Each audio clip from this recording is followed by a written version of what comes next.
Understanding women isn't about changing them. It's about respecting the complexity that makes them who they are.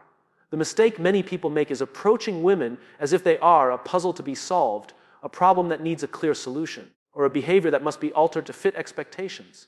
This approach strips away the very essence of individuality. Women, like men, are shaped by layers of experiences, emotions, cultural narratives, and personal histories. To try to change that is to deny the richness of who they are. The real invitation is to step into that complexity with curiosity rather than control, with respect rather than resistance. When someone seeks to change another person, it is often rooted in fear or discomfort with difference. We live in a society that has often simplified women into stereotypes. Too emotional, too complicated, too sensitive. Labels that shrink them instead of honoring their depth. But complexity is not a flaw, complexity is beauty. A woman's ability to hold multiple emotions at once, to navigate between logic and feeling, to carry resilience alongside vulnerability is not something to fix.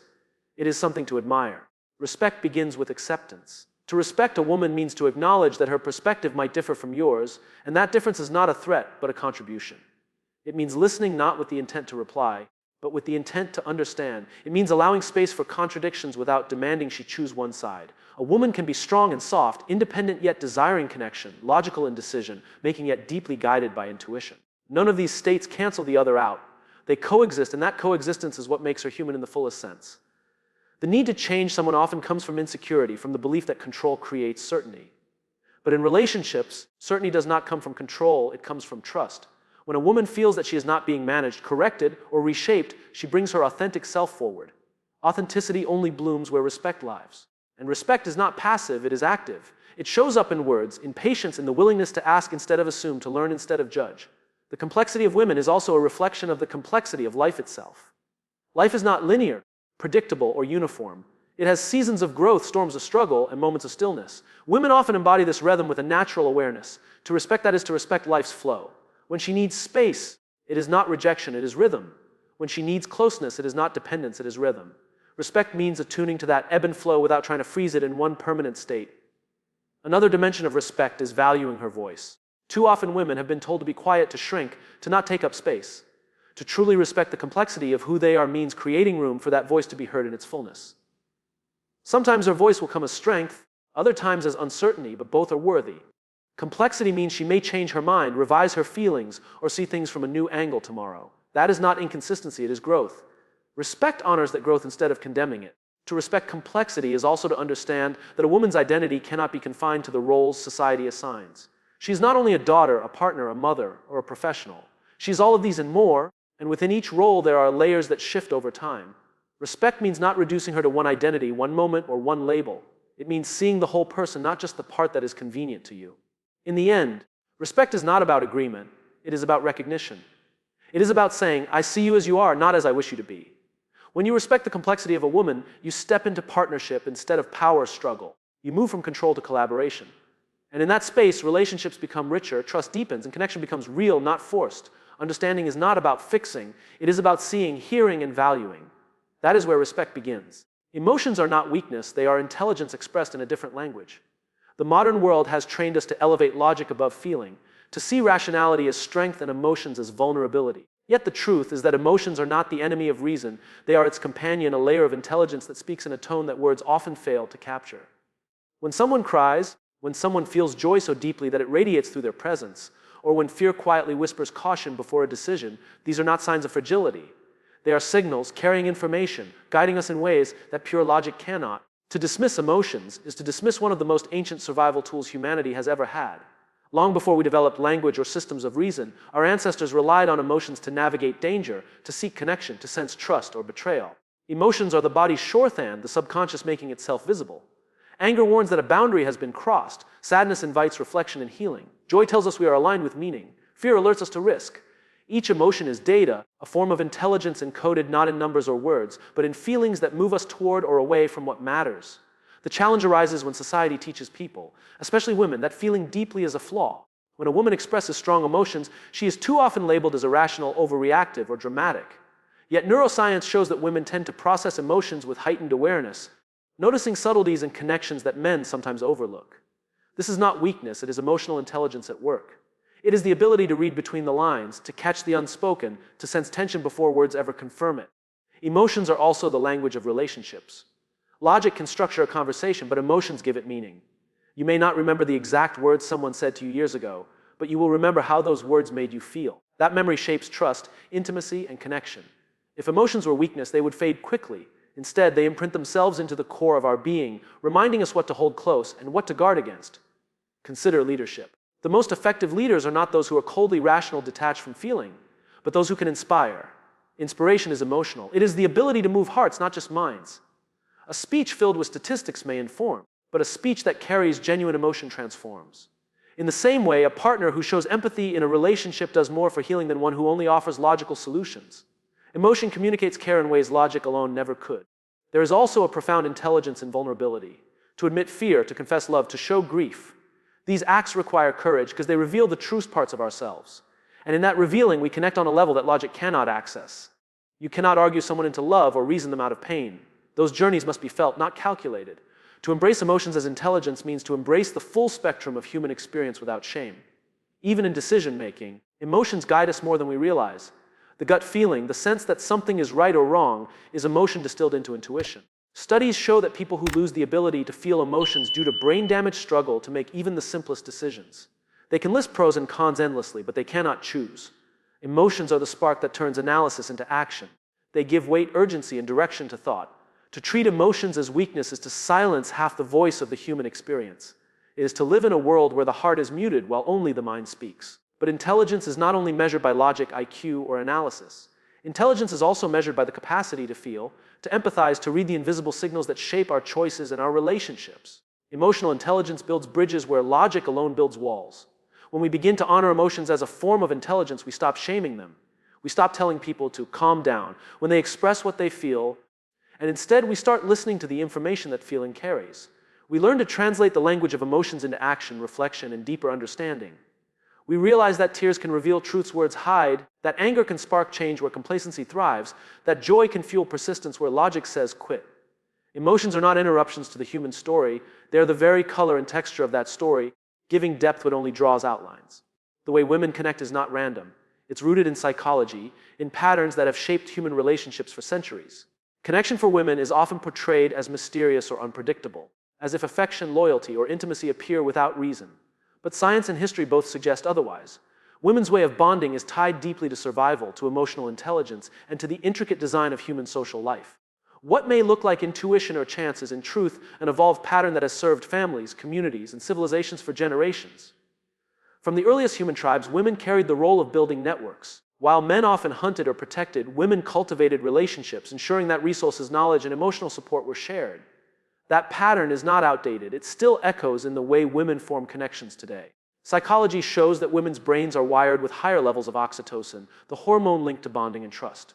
This chemical foundation is not about weakness or dependency. It is about strengthening ties that protect and sustain human life. When a woman seeks closeness, checks in with her loved ones, or maintains friendships over years, it is not random. It is biology and psychology working together. Communication is one of the clearest windows into this. Women often use conversation not just to exchange information, but to establish intimacy. Words are a thread weaving people closer. A story, a shared laugh, a moment of vulnerability. These are not accidents, but deliberate acts of connection. Studies consistently show that women tend to prioritize emotional content in dialogue, picking up subtleties in tone and expression. This ability creates a depth of understanding that feels natural, but is deeply rooted in psychological design. There is also a cyclical rhythm in the way women connect. Unlike men, who may lean toward problem solving as the main point of interaction, women often connect through shared experiences and emotions. This doesn't mean solutions don't matter, but it means that the bond itself is part of the solution. Sitting together, listening, empathizing, these acts reduce stress and increase well-being. Psychology calls this the tend and befriend response, where women under stress turn to social support as a way of coping. Again, this is not random. It is a pattern embedded over centuries as a survival mechanism. Another important dimension is memory. Women are more likely to recall details from past interactions, particularly emotional ones. Remembering the anniversary, the small compliment, the story told years ago, these are not just habits of sentimentality. They are psychological anchors of connection. To a woman, recalling these details reinforces the message, I value you, I hear you, I carry you with me. Memory becomes a form of loyalty, and loyalty strengthens bonds. Even in love and attraction, women's connection patterns are guided by psychology. They often seek emotional safety before physical closeness. This is not hesitation but discernment, ensuring that vulnerability is shared only where trust has been established. Trust, in this case, is not an abstract concept. It is built through consistent actions, through respect, through the reassurance that her complexity will not be dismissed. This careful approach has roots in centuries of survival, where the wrong bond could mean danger, and the right one could mean protection and security. Women also connect through empathy at levels that are often overlooked. Neuroscience shows that women's mirror neurons, cells that help us experience the emotions of others, are more active. This makes women more attuned to nonverbal signals, more able to step into another's emotional reality. When she feels what someone else feels, when she senses the unspoken tension in a room, that is not randomness. It is the natural extension of psychological design. Connection for women is also layered. It is not just about one-on-one intimacy, but about creating networks of belonging. Friend groups, families, communities, they all benefit from the way women foster cohesion. These webs of connection provide stability, resilience, and continuity. Where logic might prioritize independence, women often prioritize interdependence. Recognizing that survival and fulfillment are collective journeys. To see women's way of connecting as random is to miss the depth of design behind it. Every act of closeness, every conversation, every remembered detail is part of a larger pattern, one that has kept human bonds alive for centuries. Women do not connect because they are fragile. They connect because they are wired to strengthen, sustain, and protect relationships. What looks like instinct is in fact intelligence. An intelligence that builds families, heals wounds, and ensures that love does not just exist but endures. When you understand how women think, you don't gain control, you gain trust. Too often, people confuse understanding with manipulation, as if insight into someone's psychology can be used as a tool to steer, persuade, or dominate. But true understanding is not about bending someone to your will. It is about seeing them clearly, respecting their inner world, and allowing them to feel safe enough to be fully themselves. For women especially, trust is not freely given. It is earned. And that trust does not come from control, but from the assurance that their thoughts, emotions, and individuality are honored rather than exploited. Control creates resistance, while understanding creates openness. When someone feels they are being controlled, even subtly, they instinctively protect themselves. They withdraw, they question motives, they raise walls. But when they feel understood, those walls begin to lower. Women, in particular, are highly attuned to emotional cues. They notice the difference between genuine listening and strategic listening. They can sense when someone is trying to figure them out in order to gain advantage versus when someone is truly present to know them. This awareness means that control is a dead end, while respect and understanding become pathways to deeper trust. Trust, in the psychology of women, is built through consistency. It is not the grand gestures that matter most, but the repeated small actions that demonstrate reliability. To understand how women think is to know that safety and stability are essential. When promises are kept, when words align with actions, when presence is consistent, trust begins to form. This is not about controlling her world. It is about proving through behavior that her world is respected. Understanding her need for stability doesn't give power over her. It gives permission for her to open up without fear. Another layer of understanding is empathy. Women often process experiences through emotion as much as through logic. When she shares her feelings, she is not inviting correction or control. She is inviting connection. To respond with empathy instead of judgment is to show that her inner world is valid. This builds trust in a way control never could. Control says, I want to shape you to fit me. Understanding says, I want to see you as you are. That difference is everything. Trust also grows in spaces where a woman feels her complexity is accepted. She can be confident one day and uncertain the next, strong in one moment and tender in another. To understand her thinking is to recognize that these shifts are not contradictions but layers. They do not require management or fixing, they require acceptance. When a man, a friend, or a partner holds space for that fluidity without trying to force consistency, he earns trust. It shows that she does not need to edit herself to be worthy of respect. It is also important to understand that trust deepens when women feel their voice matters. Too often they have been dismissed, interrupted, or overlooked. To listen fully without rushing to respond communicates more than words ever could. It says, you are heard, you are valued. This is where understanding moves beyond knowledge into action. Trust is not built by what you claim to know about women, but by how you demonstrate that knowledge in the way you treat them. Control may seem powerful in the short term, but it is shallow and fragile. Trust, on the other hand, is enduring. When a woman trusts, she invests her energy, her loyalty, her vulnerability. She offers the parts of herself that are hidden from the world. That gift is not won through dominance, but through respect. Understanding her thinking does not give you authority over her, it gives you a place beside her. And in that place, real connection becomes possible. To gain trust is far more valuable than to gain control. Control isolates, but trust unites. Control manipulates, but trust liberates. And the deeper truth is this: women do not open their hearts to those who try to own them, but to those who try to understand them. The reward of understanding is not power, it is closeness, authenticity, and a bond that cannot be manufactured. It is the quiet knowledge that in a world of people trying to change, control, or diminish her, you chose simply to understand, and in return she chose to trust. Small details are not small at all in the psychology of women. They carry the weight of meaning in memory. What may appear to be a passing comment, a fleeting gesture, or a minor action often holds far more significance than it seems. For many women, details are not background noise. They are proof of attentiveness, signals of care, and anchors of emotional memory. To overlook them is to overlook her inner world. To notice them is to step into it. Details matter because they are tied to recognition. When a woman shares something personal, even if it seems trivial, a favorite song, the way she takes her coffee, a story from childhood, what she is really offering is a piece of herself. Remembering and honoring these details communicates that you were listening, that you cared enough to hold on to what matters to her. In that way, details become evidence of respect. They say, you are seen, you are heard, you matter. Memory plays an important role in this. Women often have a heightened ability to recall emotionally significant details. This is not about photographic memory, it is about emotional imprint. If a moment carried weight for her, it will be remembered long after the event itself. That's why she remembers the exact words spoken in a heated argument or the little surprise you gave on a random Tuesday. The details embedded in emotion become part of her story. For her, they are not background, they are the texture of connection. Psychology explains this through the way women's brains process memory and emotion. The hippocampus and amygdala, regions linked to memory and feelings, are often more interconnected in women. This means that experiences are stored with emotional depth, making details harder to forget. To her, the way you looked at her during an important moment, or the fact that you noticed her new haircut is not shallow observation.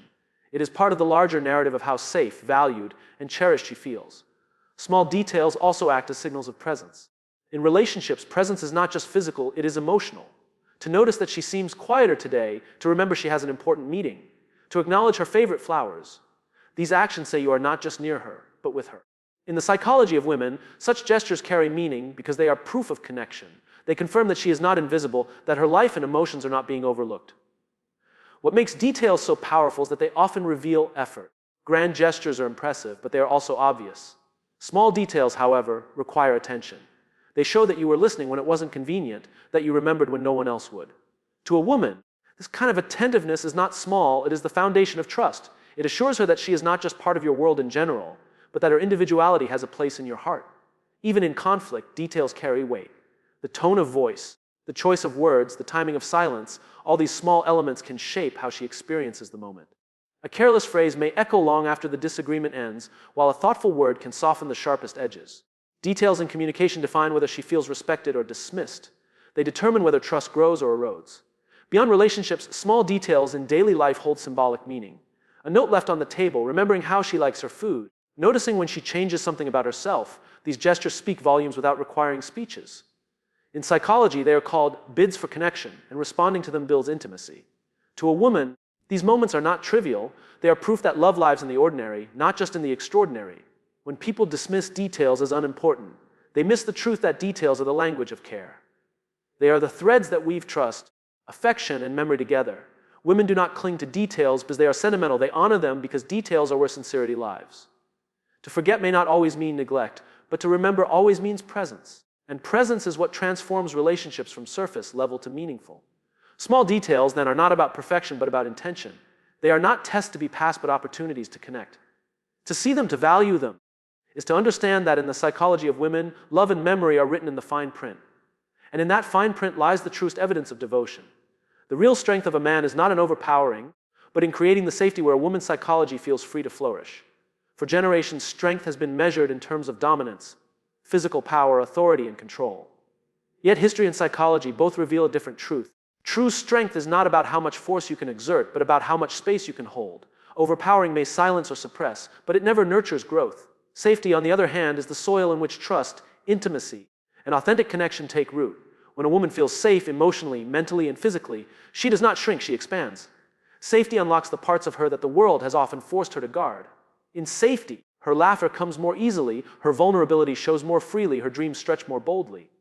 That freedom is not weakness on her part, it is the sign of trust. And that trust is a reflection of a man's real strength, the ability to protect without possessing, to lead without controlling, and to love without conditions. Overpowering a woman may create compliance, but it will never create connection. Psychology shows that fear and pressure shut down the parts of the brain responsible for openness, creativity, and emotional bonding. When a woman feels dominated, her natural instinct is to protect herself, to withdraw or to resist. In contrast, when she feels safe, her psychology shifts. Oxytocin, the bonding hormone, flows more freely, fostering intimacy and connection. This is why strength rooted in safety is more enduring than strength rooted in force. It cultivates closeness instead of distance. Safety is not only about protection from harm, but about freedom from judgment. A man who creates safety shows through his presence that she can express her emotions without fear of dismissal. She can be angry without being labeled irrational, sad without being called weak, ambitious without being shamed. Safety allows her to bring all her layers to the table, knowing they will not be diminished. This kind of acceptance requires strength because it demands patience, empathy, and the courage to hold space for emotions that may be uncomfortable. The strength of a man also reveals itself in consistency. Promises kept, words that match actions, reliability over time, these are the foundations of psychological safety. Grand gestures may impress, but it is the everyday consistency that reassures her. When she knows she can rely on him, she begins to relax into her own authenticity. Her energy is no longer spent guarding herself, but can be redirected toward growth, joy, and creativity. This is where flourishing begins, not in environments of control, but in atmospheres of trust. Another dimension of strength lies in listening. To truly listen is to resist the urge to dominate the conversation, to solve too quickly, or to dismiss emotions as illogical. Listening is not passive, it is active strength, because it requires humility and presence. Through listening, a man communicates your thoughts matter, your feelings are valid, your perspective is worthy. That simple act creates psychological safety more powerfully than any show of dominance ever could. There is also a protective element to real strength, but not the kind that cages. It is the kind that shields. A strong man does not stand over a woman to control her steps. He stands beside her to ensure the world does not diminish her light. His presence becomes a shelter where she feels secure to take risks, to grow, to stumble, and to rise again. Protection without possession is one of the purest forms of strength because it empowers rather than restricts.